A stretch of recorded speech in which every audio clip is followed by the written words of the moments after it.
Hi, my name is Rafael Gonzalez. Welcome to this Winching System Foundation series, okay? In this video, we will be talking about what we call the Character 2 Go Riding Stance. It's a foundational stance. It's basically the point from what everything else in the Winching system derives from, okay? The way that we actually start doing this or performing this stance is we will stand straight with our feet completely together. We want to make sure that we're actually up straight, at the same time absolutely relaxed. So once we're here, we're going to fully extend our arms, okay? We want to make sure that our elbows are not bent, fully extended. And once we have reached this point, we want to close our fists and bring the elbows to the back. At the same time, we will be dropping our knees. When we do this, we want to make sure also that our knees are completely set together, okay? We want to make sure that we're not separating our knees just yet as we drop. So we start here, we drop our stance, and another key point is we want to make sure that our fists are not resting in the torso. We want to make sure that the fists are away from our bodies, okay? Once we're here, without jumping, we want to separate the toes in a 45-degree angle. And then after this, we want to turn our heels out again in a 45-degree angle, okay? Now, let me give you some information about this. The shape that my feet are creating right now resembles the character 2 or the number 2 in Chinese language, okay? So when you write the character 2, you would draw or basically write a small stroke, a horizontal one, and then a long one underneath. Both of these lines would create the character 2. Now, when you look at my feet, you're going to notice that there is a shorter line between my toes and a longer line between my heels. Okay, so it's very important that we actually see this, because when we perform this dance, some people tend to have what I call lazy heel, right? So the heels tend to be lazy and not get as out as they're supposed to be, right?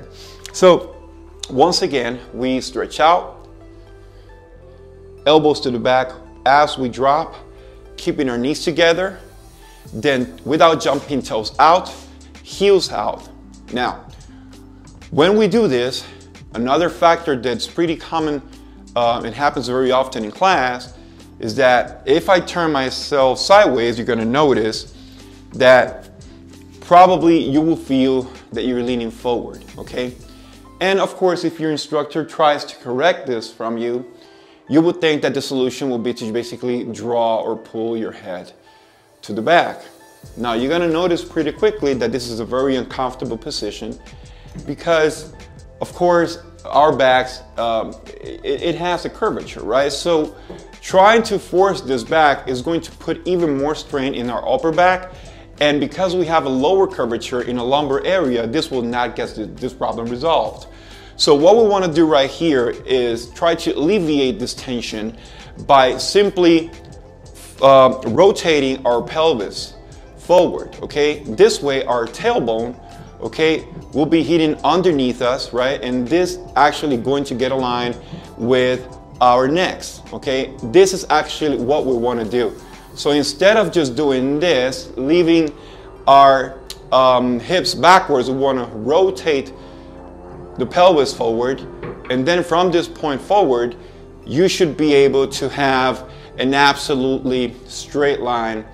And it would allow you actually to keep your earlobes aligned to your shoulders, hips, and then you more or less want to sit down here, okay? Now, again, so when we create the shape, okay, once we have accomplished this, we want to rotate our pelvis forward. Now, we already talked about the character 2 being between our feet, but another thing is also the knees. You want to notice that the knees are actually pointing in the same lines as the toes, right? So this is also why we call this goat riding stance, okay? Because it's more or less, it's like you were riding a goat.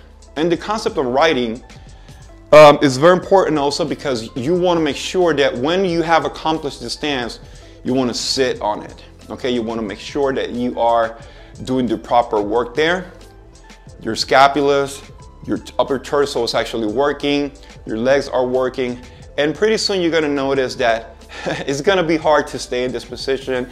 You more likely will start moving around and trying to get some comfort out of this. But again, this is actually what we're trying to accomplish. We're trying to strengthen our legs by using this stance. Again, this is not a combat stance. Of course, this stance has a lot of information, I would like to say, hidden in it, and some concepts that perhaps in the future we can discuss more about how this takes us to other areas of the system. But as for now, all you need to know, this is your foundational stance, is to strengthen your legs for the near future. It also really helps you to be aware of where your body is putting its weight, right? So more or less what happens very often is you tend to shift forward the weight and then try to correct it by putting your weight back. So you want to make sure that none of this is actually happening. You don't want to be this, nor you want to be fully back. It's not about that. You want to keep your head absolutely centered.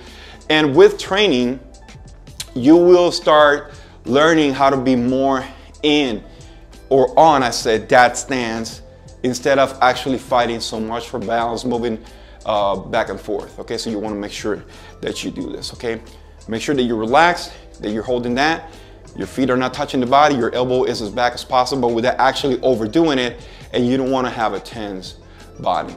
From this point on, we can actually start building the rest of the Wing Chun system. So I hope you do like this video. Make sure that you follow up for the next video on the foundational series. See you in a bit.